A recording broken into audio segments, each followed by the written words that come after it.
ప్రొద్దుటూరులో అభివృద్ధి నిజాయితీ గెలిచింది. 1165 పనుల్లో అవినీతి జరిగిందన్న ఆరోపణలు చివరకు నిజమేంటో తేలిపోయింది. ప్రొద్దుటూరులో 2019 నుంచి 2024 సంవత్సరం వరకు అధికారంలో ఉన్న వైసీపీ ప్రభుత్వ హయాంలో 1165 అభివృద్ధి పనులు జరిగాయి. ఈ అభివృద్ధి పనులపై ప్రస్తుత టీడీపీ ఎమ్మెల్యే వరదరాజుల రెడ్డి గారు తీవ్ర అవినీతి ఆరోపణలు చేసి సీఎంఓకు ఫిర్యాదు చేసి విచారణ చేయించారు. విజిలెన్స్ ఎంక్వైరీ చేసిన తర్వాత విజిలెన్స్ రిపోర్టు ప్రకారం ఎటువంటి అవినీతి జరగలేదని రిపోర్టు ఇవ్వడం జరిగింది. ప్రభుత్వం నియమించిన విజిలెన్స్ విచారణలో జరిగిన అభివృద్ధి పనుల్లో ఎటువంటి అవినీతి జరగలేదని, నాణ్యత లోపం లేదని, ఎవరైతే కాంట్రాక్టు చేశారో వారి బిల్లులు తక్షణమే చెల్లించాలని విజిలెన్స్ కమిటీ సూచించడం కూడా జరిగింది. రాజకీయ కక్షలతో కాంట్రాక్టు పనులు చేసిన కాంట్రాక్టర్లపై కక్షగట్టిన కూటమి ప్రభుత్వ పెద్దలు, కాంట్రాక్టర్ల కుటుంబాలు వీధుల పాలయ్యాయి. బిల్లులు రాక, వడ్డీలు చెల్లించలేక, ఈ రోజు పనులు చేయలేక వర్కులు చేసిన కాంట్రాక్టర్ల దీన స్థితి ప్రొద్దుటూరులో నెలకొని ఉంది. దీనికి కారణం ప్రొద్దుటూరు ఎమ్మెల్యే వరదరాజుల రెడ్డి గారని ప్రతిపక్ష పార్టీ నాయకుడు మాజీ ఎమ్మెల్యే రాచమల్లు శివప్రసాద్ రెడ్డి గారు అభిప్రాయాన్ని వ్యక్తం చేస్తున్నారు. కేవలం వైసీపీ హయాంలో తాము చేసిన అభివృద్ధి పనులను చూసి ఓర్వలేకే అధికార పార్టీ నాయకులు, తెలుగుదేశం పార్టీ ఎమ్మెల్యే వరదరాజుల రెడ్డి గారు రాజకీయ కక్షతో ఓర్వలేకనే విజిలెన్స్ ఎంక్వైరీ చేపించారని, తీరా విజిలెన్స్ రిపోర్టులో కూడా తమ నిజాయితీ నిరూపణ కావడం హర్షణీయ పరిణామమని ప్రొద్దుటూరు మాజీ ఎమ్మెల్యే రాచమల్లు శివప్రసాద్ రెడ్డి గారు హర్షం వ్యక్తం చేశారు. 2019-2024 సంవత్సరంలో అప్పటి ముఖ్యమంత్రి శ్రీ వైఎస్ జగన్మోహన్ రెడ్డి గారి ఆదేశాల అనుసారము ప్రొద్దుటూరులో జరిగిన రోడ్డు పనులు, కాలువ పనులు, ఇంకా పలు రకాల అభివృద్ధి పనులపై 1165 పనులపై విజిలెన్స్ ఎంక్వైరీ వేయడం దారుణమైన విషయమని రాచమల్లు శివప్రసాద్ రెడ్డి గారు అన్నారు. ఇంత విస్తృత స్థాయిలో ఎంక్వైరీ చేసిన తమ నిజాయితీ నిరూపణ కావడం శుభ పరిణామమని రాచమల్లు శివప్రసాద్ రెడ్డి గారు అన్నారు. 2 సంవత్సరాలుగా కాంట్రాక్టర్లకు చెల్లించాల్సిన బిల్లులు నిలిపివేయడం టీడీపీ రాజకీయ కక్ష ధోరణికి నిదర్శనమని రాచమల్లు శివప్రసాద్ రెడ్డి గారు అన్నారు. ప్రొద్దుటూరు ఎమ్మెల్యే గారి సిఫార్సు మేరకు అనంతపురం విజిలెన్స్ ఎస్పీ ఆధ్వర్యంలో జరిగినటువంటి విజిలెన్స్ ఎంక్వైరీలో తమకు అనుకూలమైన తీర్పు రావడం, తమకు అనుకూలమైన స్టేట్మెంట్ రావడం శుభ పరిణామమని, ఇప్పటికైనా కూటమి ప్రభుత్వం తమ వారికి, తమ పార్టీకి చెందిన కాంట్రాక్టర్లకు చెల్లించాల్సిన బిల్లులు వెంటనే చెల్లించాలని రాచమల్లు శివప్రసాద్ రెడ్డి గారు కోరారు. రాజకీయ కక్ష తనపై ఉంటే తనపై కక్ష తీర్చుకోవాలని అభివృద్ధి పనులు చేసిన కాంట్రాక్టర్లను రాసి రంపాన పెట్టడం వరదరాజుల రెడ్డి గారి వయసు రీత్యా తగిన పని కాదని రాచమల్లు శివప్రసాద్ రెడ్డి గారు వ్యాఖ్యానించారు. ఇది తీవ్ర దుర్మార్గమైన చర్య అని, పరమ దుర్మార్గపు చర్య అని రాచమల్లు శివప్రసాద్ రెడ్డి గారు అన్నారు. వైసీపీ హయాంలో జరిగిన అభివృద్ధి పనులని కరెక్ట్ గా నిజాయితీతో చేశామని, ఈ నిజాయితీకి తెలుగుదేశం పార్టీ నాయకుల సిఫార్సు మేర అధికార పార్టీ ఆదేశాల అనుసారము అధికారులు ఏదైతే విచారణ చేశారో ఈ విచారణ అధికారులే తమ నిజాయితీని నిర్ధారించి సర్టిఫికెట్ ఇచ్చినట్లు అయిందని, ప్రొద్దుటూరు ప్రజానికం తమ నిజాయితీని గుర్తించాలని రాచమల్లు శివప్రసాద్ రెడ్డి గారు విజ్ఞప్తి చేశారు. ఇంకా రాచమల్లు శివప్రసాద్ రెడ్డి గారు ఈ పరిణామాలపై ఏం మాట్లాడారో ఆయన మాటల్లోనే పూర్తి వీడియో చూసి వినండి. ప్రొద్దుటూరు ప్రజలారా, 2019లో మేము అధికారంలోకి వచ్చినాము.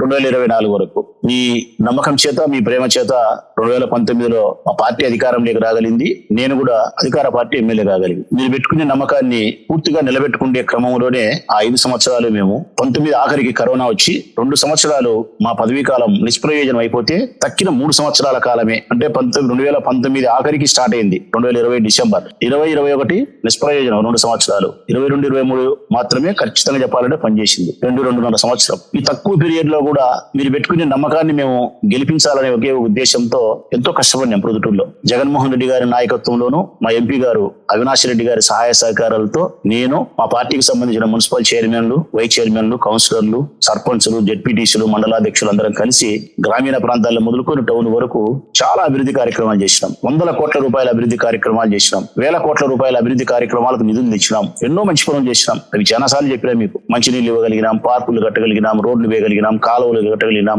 వీధి లైట్లు తీసుకురాగలిగినాం, రోడ్లు వెడల్పు చేయగలిగినాం, తర్వాత ప్రాథమిక ఆరోగ్య కేంద్రాలను తీసుకురాగలిగినాం, కట్టించగలిగినాం, మార్కెట్ కు నిధులు తీసుకురాగలిగినాం, కాలువకు నిధులు తెచ్చినాం, కాలేజీలు తెచ్చినాం, బస్ స్టాండ్ తెచ్చినాం.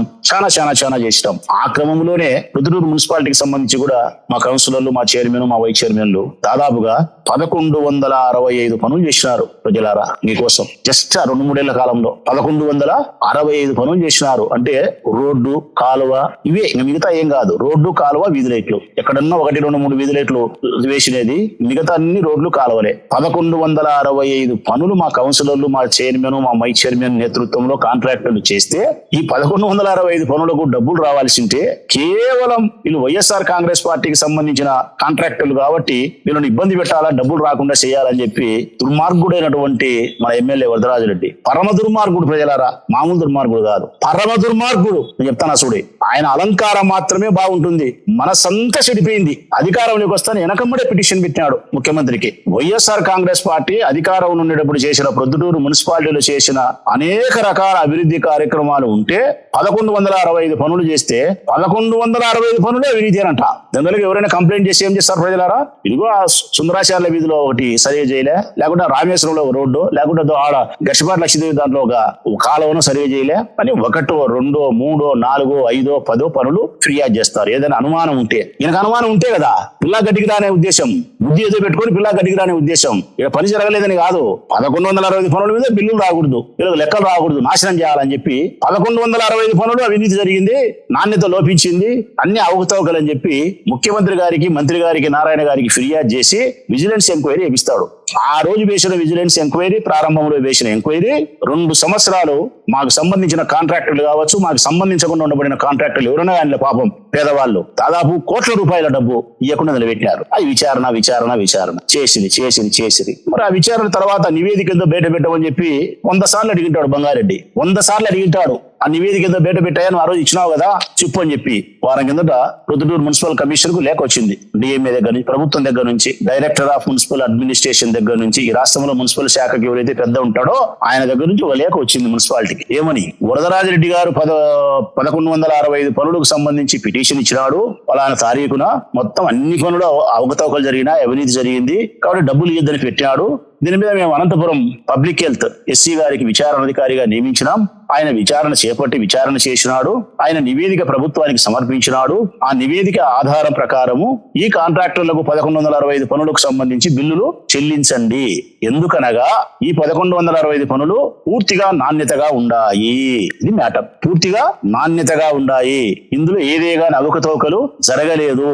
ఆ దాంట్లో కూడా వాళ్ళు చెప్పినది ఏంటంటే స్థల పరిశీలన చేసినాం మేము. అంటే స్థల పరిశీలన అంటే కదా ఇన్స్పెక్షన్. అంటే ఎక్కడైతే రోడ్డు వేసినామో ఆ రోడ్డుని మేము ఇన్స్పెక్షన్ చేసినాము, రైట్, అది కరెక్ట్ గా ఉంది. అంటే ఈ డోర్ నుంచి డోర్ వరకు వేస్తాము అంటే కదా ఆ రోడ్లో, ఆ స్థలంలో ఆ డోర్ నెంబర్ నుంచి ఆ డోర్ నెంబర్ వరకు రోడ్డు వేసినారు. దీన్నే స్థల పరిశీలన అంటారు, ఇన్స్పెక్షన్ అంటారు. రెండవది నాణ్యతా పరీక్షలు, అంటే క్వాలిటీ టెస్ట్. సిమెంట్ ఇంత కలపలే, అంత కలపలే, కంకర ఇంత బయలే, అంత బయలే అని వరదాడు చెప్పింటాడు కదా, అది క్వాలిటీ టెస్ట్. సూపర్ గా ఉంది క్వాలిటీ టెస్ట్, అద్భుతంగా చేసినారని చెప్పి అది చెప్పినారు. మూడవది టెస్ట్ రిపోర్ట్స్, అంటే పరీక్ష నివేదికలు, ఇది చేసినాము. నాలుగవది మెజర్మెంట్స్, కొలతలు. ఇట్లా అన్ని కోణాలలో పరీక్షలు చేసిన పిమ్మట ఎక్కడా అవినీతి జరగలేదు కాబట్టి కాంట్రాక్టర్ యొక్క బిల్లులు నిలబెట్టడం అనేది అన్యాయము.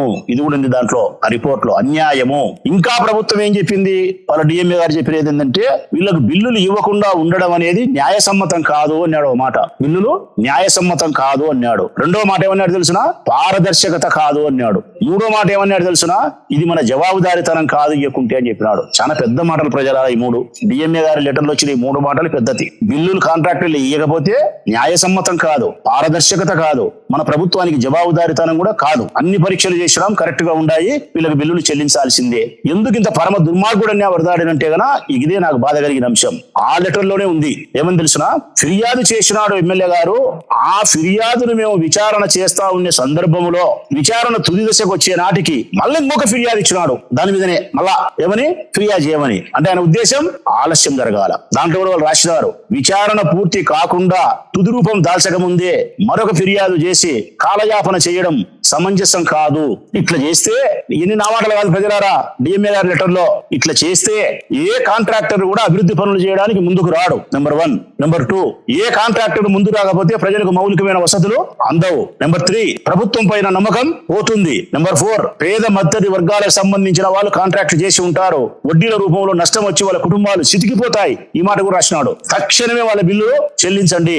ప్రొద్దుటూరులో జరిగిన 1165 పనులు సొక్కం నిజాయితీగా జరిగినాయని చెప్పి ఇస్తే నీ ఏడతలకాయ పెట్టుకుంటావా నువ్వు? నాకు తెలియక అడుగుతా. 1165 పనులకు నువ్వు 2 సంవత్సరాలు మా వాళ్ళకు కోట్ల రూపాయలు 1165 పనులకు ఇస్తే, 1165 పనులు ఒక్క పని కూడా అవినీతి లేదని ఇస్తే, మా వైఎస్ఆర్ కాంగ్రెస్ పార్టీ ప్రభుత్వంలో ఈ ప్రొద్దుటూరు నియోజకవర్గంలో నా నాయకత్వంలో మా మున్సిపల్ చైర్మన్లు, కౌన్సిలర్లు, మా కాంట్రాక్టర్లు చేసిన పనులు ఇంత నిజాయితీగా ఉండాయని నీ ప్రభుత్వం కితాబిస్తే ఇంతకంటే నా గౌరవం ఉంది?